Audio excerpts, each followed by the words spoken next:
فيها ولا يحيا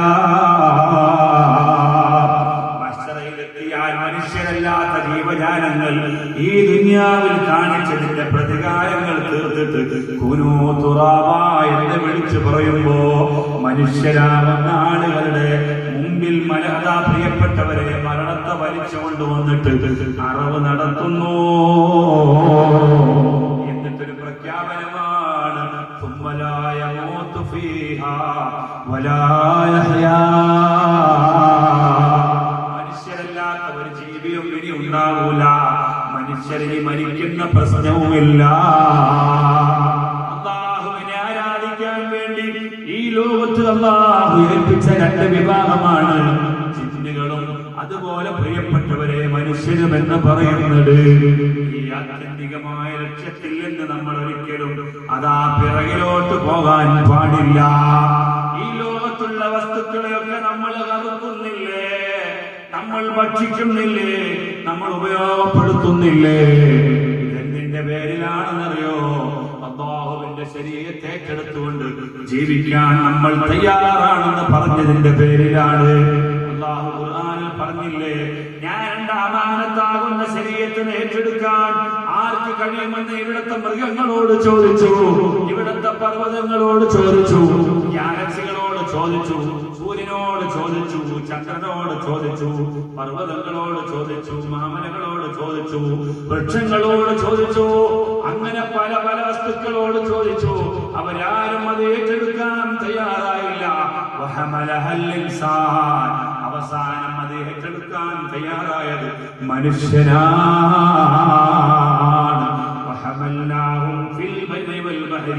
അതുകൊണ്ട് മനുഷ്യനെ കരയിലും കടലിലും ഞാൻ ഏറ്റെടുത്തു. അതിന്റെ ഉദാഹരണമല്ലേ സഹോദരങ്ങളെ, ഇവിടെയുള്ള പശുവോ മൃഗങ്ങളോ കടലിലേക്ക് അവരുടെ അന്നം തേടി പോകുന്നുണ്ടോ? ഇല്ലല്ലോ. കടലിൽ കോടാനക്കോടി മത്സ്യങ്ങൾ അവരുടെ ഉപജീവനത്തിന് വേണ്ടി ഭൂമിയിലേക്ക് കയറി വരുന്നില്ലല്ലോ. മനുഷ്യൻ കരയിലും കടലിലുമുള്ള എല്ലാ വസ്തുക്കളെയും ഉപജീവനത്തിന് വേണ്ടി വിനിയോഗിക്കുകയാണ്. നമ്മുടെ വീട്ടിൽ കോഴിയെ വളർത്താറില്ലേ? നമ്മുടെ വീട്ടിൽ പശുവിനെ വളർത്താറില്ലേ? നമ്മുടെ വീട്ടിൽ ആടിനെ വളർത്താറില്ലേ? ഇതെന്തിനു വേണ്ടിയാണ്? അവർ ജീവിക്കണമെന്ന ലക്ഷ്യത്തിലല്ല. നമ്മുടെ വയറ് വിശന്നാൽ കോഴിയെ അറുക്കും, നമ്മുടെ വയറ് വിശന്നാൽ ആടിനെ അറുക്കും, നമ്മുടെ വയറ് വിശന്നാൽ പശുവിനെ അറുക്കും. നിങ്ങൾ നോക്കൂ, ചെറുപ്രായത്തിൽ മുലകൊടിക്കുന്ന ഉമ്മയുടെ അമ്മിഞ്ഞപ്പാല് കുടിക്കുന്ന പശുക്കിടാവ്, ആ പശുക്കിടാവ് തന്റെ ഉമ്മയുടെ അകിട്ടിലേക്ക് കയറോല് വിട്ടിട്ട് പ്രിയപ്പെട്ടവരെ ഉമ്മയുടെ അകിട് 4 പ്രാവശ്യം അങ്ങ് ചുരത്തുമ്പോൾ പാൽകുടലിൽ നിന്ന് പാലിങ്ങനെ അതിന്റെ അകത്തിലേക്ക് ഇറങ്ങി വന്നു എന്ന് ഉടയനെ ബോധ്യപ്പെടുമ്പോ പ്രിയപ്പെട്ടവരെ ആ കുട്ടിയെ ബലാത്കാരമായി പിടിച്ചു കെട്ടുന്നു. എന്നിട്ട് അകത്തിലുള്ള ഉമ്മയുടെ പശുവിന്റെ പാല് പ്രിയപ്പെട്ടവരെ കറന്നെടുക്കുകയാണ്.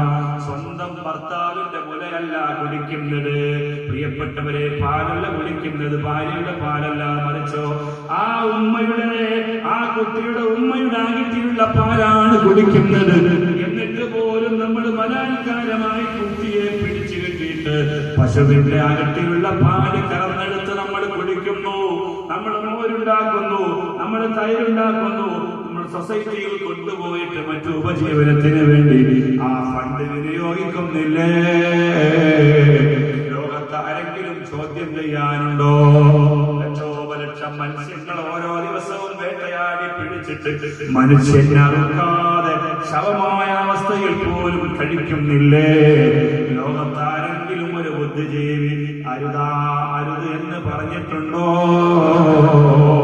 പശുവിനെ അറുക്കാൻ പറ്റുമോ ഇല്ലയോ എന്ന കാര്യത്തിൽ ഇവിടെ മനുഷ്യർക്കിടയിൽ തർക്കം നിലനിൽക്കുമ്പോഴും അല്ലാത്ത എത്ര ജീവജാലങ്ങളെയാണ് പ്രിയപ്പെട്ടവരെ അറുക്കുകയും ഭക്ഷിക്കുകയും ചെയ്യുന്നത്? ഇത് ബുദ്ധിശൂന്യതയാണെന്ന് ആരും പറയുന്നില്ലല്ലോ, ഇത് അഹിംസയാണെന്ന് പറയുന്നില്ലല്ലോ. പ്രിയപ്പെട്ടവരെ ഇത് ചെയ്യാൻ പാടില്ലെന്ന് ആരും ശബ്ദിക്കുന്നില്ലല്ലോ. എന്തുകൊണ്ടാണ്? ലോകത്തിന്റെ പ്രമേയം മനുഷ്യനാണ്. കാരണം അല്ലാഹുവിന്റെ ശരീഅത്തനുസരിച്ച് ജീവിക്കാൻ സന്നദ്ധനാണെന്ന് പറഞ്ഞത് കോടാനക്കോടി ജീവജാലങ്ങളിൽ മനുഷ്യൻ മാത്രമേ ഉള്ളൂ. അതുകൊണ്ട് വഹമൽനാഹും ഫിൽ ബർരി വൽ ബഹരി, മനുഷ്യനെ ഞാൻ കടലിലും കരയിലും ഒരുപോലെ വഹിച്ചിരിക്കുകയാണെന്ന് വിശുദ്ധമായ ഖുർആൻ പറയുമ്പോ, പ്രിയപ്പെട്ടവരെ, നമ്മൾ മാത്രമേ ലോകത്ത് അല്ലാഹുവിനെ ആരാധിക്കാനുള്ളൂ എന്ന് ചിന്തിക്കരുത്. ലോകത്തുള്ള എല്ലാ വസ്തുക്കളും അല്ലാഹുവിനെ ആരാധിക്കുകയാ. ഇവിടുത്തെ പശുക്കൾ ആരാധിക്കുന്നുണ്ട്, ഇവിടുത്തെ മറ്റു ജീവജാലങ്ങൾ ആരാധിക്കുന്നുണ്ട്, ഇവിടെയുള്ള ഓരോ വൃക്ഷങ്ങളുടെ ഇലകൾ പോലും അല്ലാഹുവിനെ തസ്ബീഹ് ചൊല്ലുന്നുണ്ട്. ഒരു മരുഭൂമിയിലൂടെ നടന്നു പോകുമ്പോ അല്ലാഹുവിന്റെ റസൂല് പെട്ടെന്ന് സ്തബ്ധനായി. എന്നിട്ട് ഒരു ഈത്തപ്പന മെഡൽ കൊണ്ടുവരാൻ പറഞ്ഞു. അത് 2 കഷ്ണമായി പൊളിച്ച് അവിടെ അങ്ങ് കുത്തിക്കൊടുത്തു. എന്താണ് നബിയെ നിങ്ങൾ ചെയ്യുന്നതെന്ന് സ്വഹാബത്ത് ചോദിക്കുമ്പോ അല്ലാഹുവിന്റെ റസൂല് പറഞ്ഞു, ഇവിടെ 2 ഖബറുണ്ട്.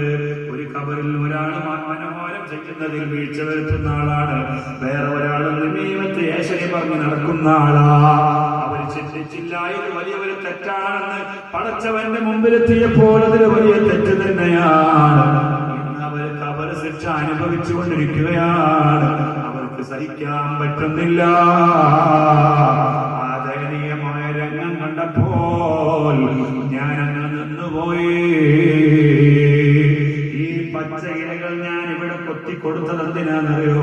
ഈ ഇലകൾ ചെല്ലുന്ന തസ്ബീഹിന്റെ കാരണമായിട്ടെങ്കിലും ഈ ഖബറാളികൾക്ക് ലഘൂകരണം ലഭിക്കട്ടെ എന്ന് ചിന്തിച്ചുകൊണ്ടാണ് ഞാൻ ഇവിടെ ഈ പച്ച മണലുകൾ കൊണ്ട് ചീത്താക്കി കൊത്തിക്കൊടുക്കാനുള്ള കാരണമെന്ന് അല്ലാഹുവിന്റെ റസൂൽ അഷ്റഫുൽ ഖൽഖ് മുഹമ്മദ് മുസ്തഫ അല്ലാഹുവിന്റെ റസൂൽ പഠിപ്പിച്ചെങ്കിൽ, എന്റെ പ്രിയപ്പെട്ട സഹോദരങ്ങളെ, ലോകത്തുള്ള എല്ലാ വസ്തുക്കളും അല്ലാഹുവിനെ ആരാധിക്കുന്നു.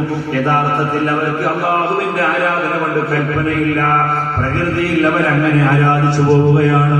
എന്നാൽ അല്ലാഹുവിനെ ആരാധിക്കണമെന്ന കൃത്യമായ ബോധമുള്ളവരും അതിനുവേണ്ടി സൃഷ്ടിക്കപ്പെട്ടവരുമായ മനുഷ്യനുണ്ടല്ലോ, ലക്ഷ്യബോധത്തിൽ നിന്ന് പിറകിലോട്ട് പോകുന്നു. കാരണം ഇങ്ങനെ പല വിധത്തിലും പ്രിയപ്പെട്ടവരെ വികസിച്ചു വരുമ്പോൾ ആത്മീയത കുറഞ്ഞു പോവുകയാണ്. എന്റെ ഉമ്മമാരെ, എന്റെ ശബ്ദം ശ്രദ്ധിക്കുന്ന സഹോദരങ്ങളെ, ചെറുപ്പക്കാരെ, മരണത്തെ കുറിച്ച് ഓർക്കണേ. അതാ ഇവിടെ ഒരു 60-70 വയസ്സല്ലേ നമ്മൾ ജീവിക്കുന്നത്. പടച്ചവന്റെ കോടതിയിൽ ചെല്ലുമ്പോൾ ഒരു 100 വർഷമോ 1000 വർഷമോ 1,00,000 വർഷമോ 1,00,000 വർഷമോ കോടാനക്കോടി വർഷമോ അല്ല, പിന്നെ മരണമേ ഇല്ല. ആ ലോകത്തേക്കുള്ള യാത്രയാണ്. ഇവിടെ ജീവിതം ഫ്ലോപ്പായി പോയാൽ ജീവിതം ഒന്നു മാത്രമേ ഉള്ളൂ, അത് വലിയ നഷ്ടമാണ്. അതുകൊണ്ട് തഖ്വയിൽ അധിഷ്ഠിതമായ ജീവിതം നയിക്കണമെന്ന് എന്നോടും പിന്നെ നിങ്ങളോടും വസിയത്ത് ചെയ്തുകൊണ്ട് ഞാൻ എന്റെ വാക്കിനെ ഉപസംഹരിക്കുകയാണ്. സർവശക്തനായ അല്ലാഹു സുബ്ഹാനഹു വ തആല അവന്റെ യഥാർത്ഥ വിശ്വാസികളിൽ നമ്മെ ഉൾപ്പെടുത്തി അനുഗ്രഹിക്കുമാറാവട്ടെ. വസ്സലാമു അലാ റസൂൽ അഷ്ശഫീഉൽ അബ്തഹി വൽ ഹബീബുൽ അറബി ارتكبت على الخطا غير حسن قال لك أشكو فيه يا سيدي خير النبي الصلاة على النبي السلام على الرسول الشفيع المرتحي والحبيب الشفاعة هب لنا في القيامة مشفقا وهلنا إن ضاع سيدي خير النبي الصلاة على النبي السلام على الرسول الشفيع المرتحي والحبيب أنت منجينا ولا من شفاعتك الصفا من لنا مثلك يا سيدي خير النبي الصلاة على النبي السلام على الرسول الشفيع المرتحي والحبيب إننا نرجو إلى كأس حوضك للعطاء يوم نشر كتابك يا سيدي خير النبي الصلاة على النبي والسلام على الرسول الشفيع المرتحي والحبيب صلاة على النبي كل وقت دائما لاح نجم في السماء سيدي خير النبي الصلاة على النبي والسلام على الرسول الشفيع المرتحي والحبيب العربي. الحمد لله رب العالمين حمدا يوافي نعمه ويكافئ مزيدا. اللهم صل وسلم وبارك على رسولك سيدنا محمد وعلى آل سيدنا ومولانا محمد. أرحم الراحمമായ റബ്ബേ, ഈ മജ്‌ലിസിനെ നീ കബൂലാക്കണേ റഹ്മാനേ. ഞങ്ങൾ ചൊല്ലിയ സ്വലാത്തിന്റെ മഹത്വവും പ്രതിഫലവും നിന്റെ ഹബീബ് സയ്യിദുനാ മുഹമ്മദ് മുസ്തഫ സല്ലല്ലാഹു അലൈഹി വസല്ലം തങ്ങളുടെ ഹദറത്തിലേക്ക് നീ എത്തിക്കണേ റഹ്മാനേ. എല്ലാ അമ്പിയാക്കൾ, ഔലിയാക്കൾ, സ്വാലിഹീങ്ങൾ, സുഹദാക്കൾ ഹദറത്തിലേക്ക് നീ എത്തിക്കണേ റഹ്മാനേ. അല്ലാഹുവേ, ഞങ്ങൾ ഓരോരുത്തരിൽ നിന്ന് മരണപ്പെട്ടു പോയ മുഅ്മിനീങ്ങളുടെ അർവാഹുകളിലേക്ക് നീ എത്തിക്കണേ റഹ്മാനേ. ഈ സദസ്സിന്റെ കഥാനായകൻ ഗൗസുൽ ആലം മശൈഖ് മുഹീദ്ദീൻ അബ്ദുൽ ഖാദിർ ജീലാനി ഖദ്ദസല്ലാഹു സറഹു മഹാനവരുടെ ഹദറത്തിലേക്ക് നീ എത്തിക്കണേ റഹ്മാനേ. അല്ലാഹുവേ, ഈ മജ്‌ലിസിന്റെ ബർക്കത്ത് കൊണ്ട് ഞങ്ങളുടെ സാധുക്കളായ പാപികളായ ഞങ്ങളുടെ സർവ്വ പാപങ്ങളും നീ പുറത്തു തരണേ റഹ്മാനേ. അറിഞ്ഞും അറിയാതെയും രഹസ്യവും പരസ്യവും ചെറുതും വലുതുമായി ഞങ്ങൾ ചെയ്തു പോയ എല്ലാ തെറ്റുകുറ്റങ്ങളും ഞങ്ങൾക്ക് മാപ്പാക്കണേ റഹ്മാനേ. അല്ലാഹുവേ, ഞങ്ങൾക്ക് ആഫിയത്തുള്ള ദീർഘായുസ്സ് നൽകണേ റഹ്മാനേ. അന്ധരായി, ബധിരരായി, മൂകരായി, അംഗവൈകല്യനായി ജീവിക്കുന്ന അവസ്ഥ ഞങ്ങൾക്കോ മക്കൾക്കോ ഖിയാമത്ത് നാൾ വരെ നീ വരുത്തരുതേ റഹ്മാനേ. അല്ലാഹുവേ, ഞങ്ങളുടെ വംശപരമ്പര യഥാർത്ഥ ദീനിന്റെ വാഹകരായി നിലനിർത്തണേ റഹ്മാനേ. നബിതങ്ങളുടെ മുഹിബ്ബീങ്ങളായി നിലനിർത്തണേ റഹ്മാനേ. അല്ലാഹുവേ, ഈ മജ്‌ലിസ് നല്ല മജ്‌ലിസാണ്. ഒരുപാട് ആളുകൾ സംഭാവന കൊണ്ടുവന്നിട്ടുണ്ട്. അത് നാളെ വായിക്കാമെന്ന് പറയുന്നു. എത്രയോ ആളുകൾ സംഭാവന ചെയ്തു. നീ കബൂലാക്കണേ റഹ്മാനേ. പകരം നീ ഒരുപാട് സമ്പത്ത് വർദ്ധിപ്പിച്ചു നൽകണേ റഹ്മാനേ. ഹലാലായ വരുമാനം നീ വർദ്ധിപ്പിച്ചു കൊടുക്കണേ റഹ്മാനേ. അവരുടെ ആവശ്യങ്ങൾ നിറവേറ്റണേ അല്ലാഹ്. ആഫിയത്തുള്ള ദീർഘായുസ്സ് നൽകണേ അല്ലാഹ്. ഈ മജ്‌ലിസിലേക്ക് എന്ത് ഉദ്ദേശിച്ചുകൊണ്ടാണ് അവർ നൽകിയതെങ്കിൽ അത് നീ നടപടിയാക്കി കൊടുക്കണേ റബ്ബേ.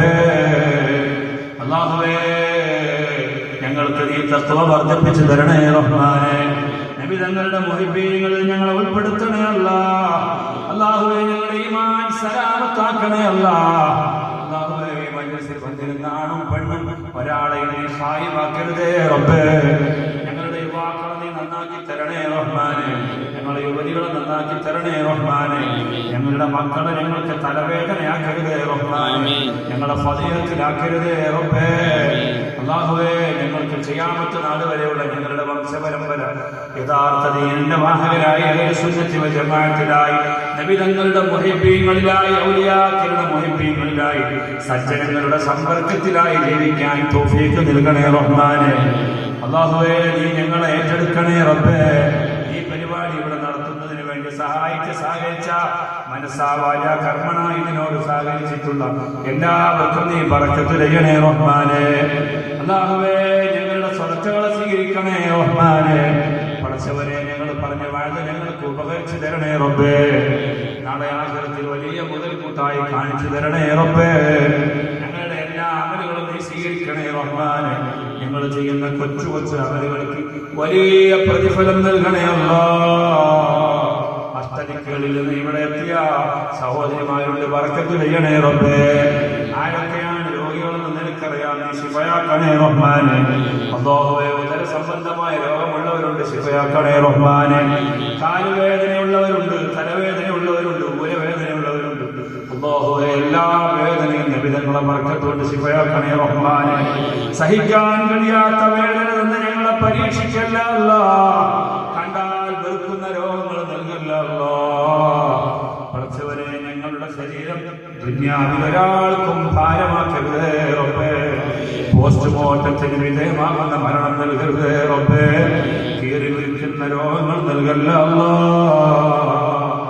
റസൂലുള്ളാഹിന്റെ ശഫാഅത്ത് ഞങ്ങൾക്ക് നൽകണേ അല്ലാഹ്. അവിടുന്ന് ഉദ്ഘാടനം ചെയ്യുന്ന സ്വർഗ്ഗത്തിൽ ഞങ്ങളെ സാക്ഷികളാക്കണേ അല്ലാഹ്. ഞങ്ങളുടെ മജ്‌ലിസുകളൊക്കെ നീ കബൂലാക്കണേ അല്ലാഹ്. ആമീൻ ബിറഹ്മതിക യാ അർഹമർ റഹീമീൻ. സല്ലല്ലാഹു അലാ മുഹമ്മദ് സല്ലല്ലാഹു അലൈഹി വസല്ലം സല്ലല്ലാഹു അലാ മുഹമ്മദ് സല്ലല്ലാഹു അലൈഹി വസല്ലം اللهم صل على محمد يا رب صل عليه وسلم